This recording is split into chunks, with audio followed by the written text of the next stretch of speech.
Hello, welcome to sense of school of life sciences.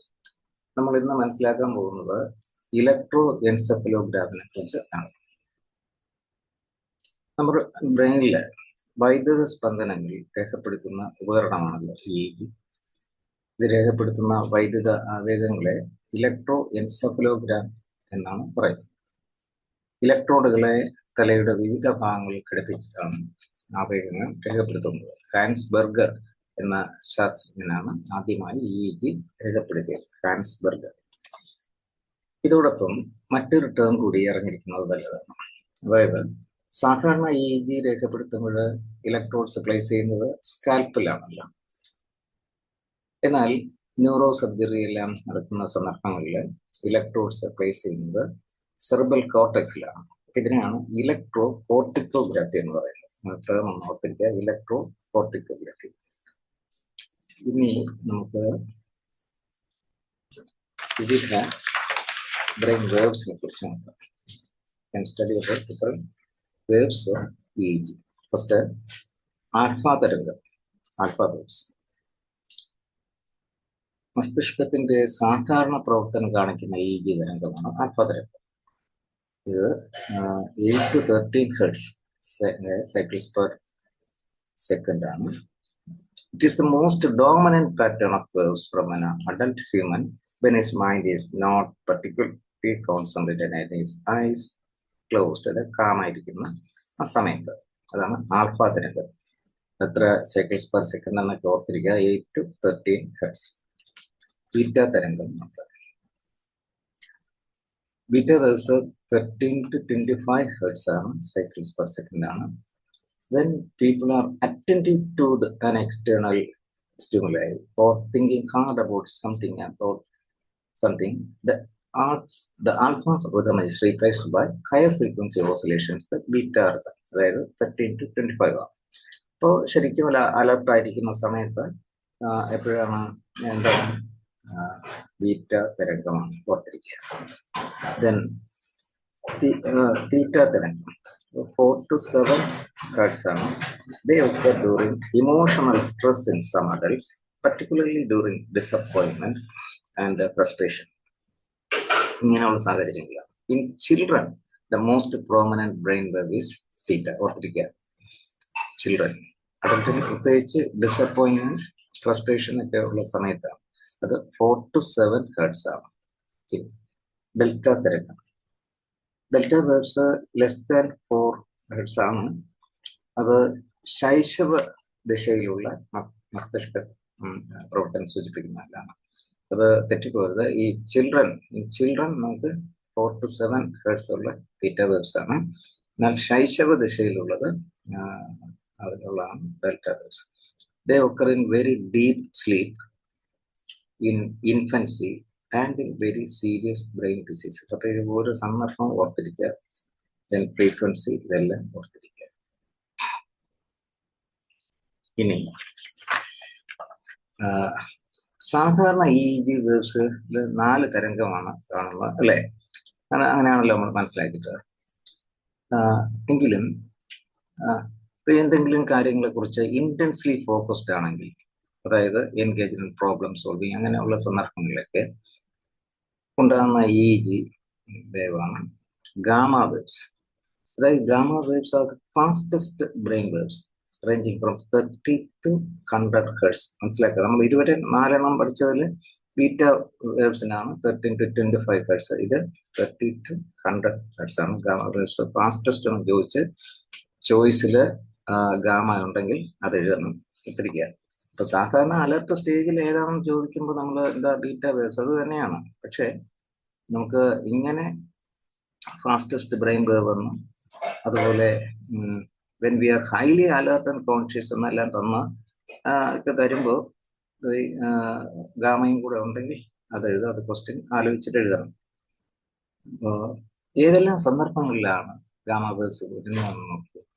When we are highly alert and conscious, then when we are intensely focused on something, when we are fully engaged in solving a problem, etc. Okay, ഓർത്തിരിക്കുക. Then ഉറങ്ങുന്ന രീതികൾ, sleep patterns. Neurophysiologists recognize two types of sleep. NREM, അതായത് non rapid I movement sleep എന്നും rum, അതായത് rapid I movement sleep എന്നും രണ്ട് തരം sleep patterns ഉണ്ട്. ആദ്യം NREM സ്ലീപ്പ് എന്താണെന്ന് നോക്കാം. As a person falls into sleep, the alpha rhythm gradually shifts towards the slower frequency theta and then delta wave patterns. അപ്പോൾ കുറച്ച് ആരംഭിക്കുന്ന ആൽഫ വേവ്സ് തീറ്റയിലേക്കും കുറെ കഴിഞ്ഞാൽ ഡെൽറ്റ വേവ്സിലേക്കും പോകും. ഓക്കെ, അപ്പൊ NREM സ്ലീപ്പിനെ കുറിച്ചാണ് നമ്മൾ മനസ്സിലാക്കുക.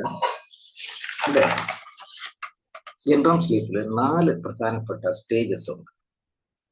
The eyes begin rolling movements until they finally stop in stage 4.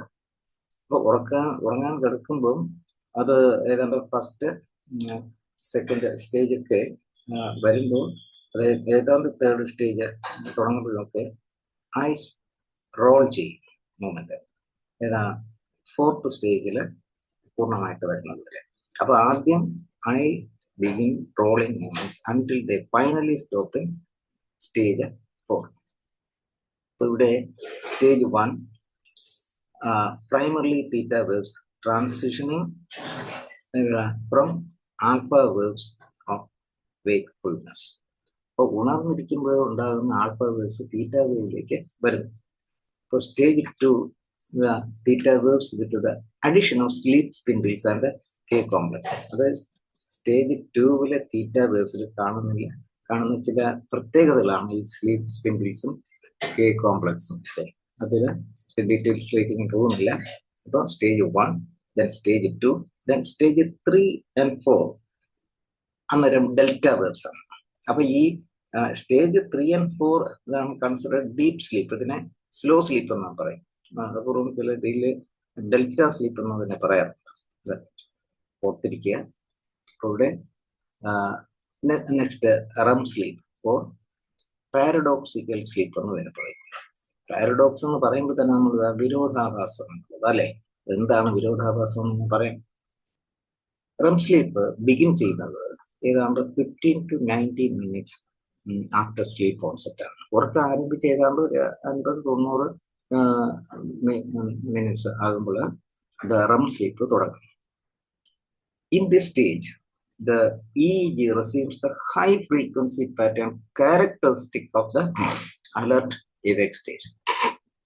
ഇതാണ് പാരഡോക്സിക്കൽ ആയ, അതായത് വിരോധാഭാസമായ കാര്യം. അതായത് അലർട്ടായിരിക്കുമ്പോഴുണ്ടാകുന്ന തരത്തിലുള്ള വേവ്, ബ്രെയിൻ വേവ് ഈ REM സ്ലീപ്പിൽ ഉണ്ടാകുന്നു.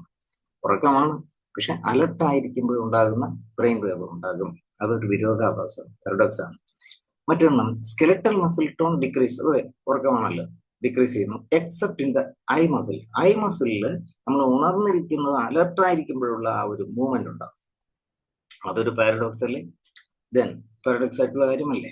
Then rapid I movement is so characteristic of the state of the sleep. The rapid eye movement is so characteristic of the state of sleep that the state is often called REM, rapid eye movement sleep. It is also called a paradoxical sleep because the sleeper is difficult to arouse despite having an EEG that is characteristic of the alert awake state. മനസ്സിലായി? Alert awake സ്റ്റേറ്റിലുള്ള EEG ആണെങ്കിലും REM സ്ലീപ്പിൽ അദ്ദേഹത്തെ ഉണർത്താൻ പ്രയാസമാണ്. മനസ്സിലായോ? ഇത് നമുക്ക് ഇത് രണ്ടും നമ്മൾ ആ ഒരു പ്രധാന വ്യത്യാസം നോക്കാം. Dreaming occurs in REM sleep. When awakened during REM sleep, dreams can be remembered. അപ്പൊ ഈ REM സ്ലീപ്പിൽ നമുക്ക് കാണുന്ന സ്വപ്നം ഓർത്തിരിക്കാൻ പറ്റും നമുക്ക്. പക്ഷെ NREM-ല് സ്വപ്നം കാണും, പക്ഷെ അന്നേരം കാണുന്ന സ്വപ്നങ്ങൾ റിക്കോൾ ചെയ്യാൻ പ്രയാസം. ഓക്കെ, ഇനി നമുക്ക് രണ്ടും നമ്മളുടെ വ്യത്യാസം. NREM-ല് സ്ലോ വേക്ക് സ്ലീപ്പാണ്, ഇവിടെ പാരഡോക്സിക്കൽ സ്ലീപ്പ് എന്ന് പറയുന്നില്ല. ഇതിവിടെ ഡെൽറ്റ വേവ് സ്ലീപ്പാണ്. ഞാൻ പറഞ്ഞല്ലോ 3-4 സ്റ്റേജ് ഒക്കെ ആകുമ്പോൾ ഡെൽറ്റയിലേക്ക് വരും. Can be aroused. NREM സ്ലീപ്പിൽ ഒരു തട്ടി ഉണർത്താൻ പെട്ടെന്ന് പറ്റും. ദെൻ അതുപോലെ സ്ലീപ്പ് വാക്കിംഗ് സോംനാംബുലിസം. അത് എൻഡ്രമിൽ എല്ലാവർക്കും സ്ലീപ്പ് ഹാക്കിംഗ് ഉണ്ടെന്നല്ല അതിന്റെ അർത്ഥം. അങ്ങനെ ഉള്ളവർക്ക് ഈ എൻഡ്രം സ്ലീപ്പിലാണ് വരുന്നത്, ബെഡ് വെറ്റിംഗ്, ഇതൊക്കെ. റം സ്ലീപ്പ്, പാരഡോക്സിക്കൽ സ്ലീപ്പ് എന്ന് പറഞ്ഞു.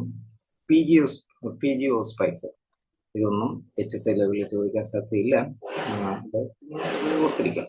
P G spikes very difficult arouse, നന്നായിട്ട് തട്ടി വിളിച്ചാലും പെട്ടെന്ന് ഉണരില്ല, അതാണ്. ടൂത്ത് ബൈൻഡിങ്, ഈ പല്ലടിക്കുക. ഡ്രീംസ് വിത്ത് റിക്കോൾ, ഞാൻ പറഞ്ഞല്ലോ, സ്വപ്നം റിക്കോൾ ചെയ്യാൻ പറ്റും. നൈറ്റ്മേഴ്സ്, ദുസ്വപ്നം കാണുക, പേടി സ്വപ്നം എന്നൊക്കെ നമ്മൾ പറയുന്നത്, അതെല്ലാം ഈ റെം സ്ലീപ്പിലാണ് വരുന്നത്. ഓക്കെ, ഇനി നമുക്ക് EEGയുടെ ഉപയോഗങ്ങൾ നോക്കാം. അപസ്മാര രോഗനിർണയത്തിന് അത്യന്താപേക്ഷിതമായ പരിശോധനയാണ് EEG. അതുപോലെ ജന്യം ഉണ്ടാകുന്നത് അപസ്മാരം മൂലമാണോ ഇതര കാരണങ്ങൾ കൊണ്ടാണോ എന്ന് വിലയിരുത്താൻ നമുക്ക് EEG അനിവാര്യമാണ്. പിന്നെ വിവിധ തരത്തിലുള്ള മസ്തിഷ്ക ബാധ, എൻസെഫലോപ്പതി വിലയിരുത്താൻ EEG ഉപകരിക്കുന്നു. അതുപോലെ അപകടങ്ങൾ മൂലമുണ്ടാകുന്ന മസ്തിഷ്ക ക്ഷതം വിലയിരുത്താൻ EEG ആവശ്യമായി വരാറുണ്ട്. കോമ അഥവാ അതിനിദ്ര, കോമറ്റോസ് എന്ന് പറയും, സംഭവിച്ച അവസ്ഥയിൽ മസ്തിഷ്ക പ്രവർത്തനം വിലയിരുത്താൻ നമുക്ക് സാധിക്കും EEG ഉപയോഗിച്ചിട്ട്. നിദ്ര അസ്വസ്ഥതകൾ, സ്ലീപ്പ് ഡിസോർഡേഴ്സ് പരിശോധന വിധേയമാക്കാൻ EEG നിർണായകമാണ്. ഓക്കെ, എല്ലാവർക്കും മനസ്സിലായെന്ന് വിചാരിക്കുന്നു. Okay, thank you.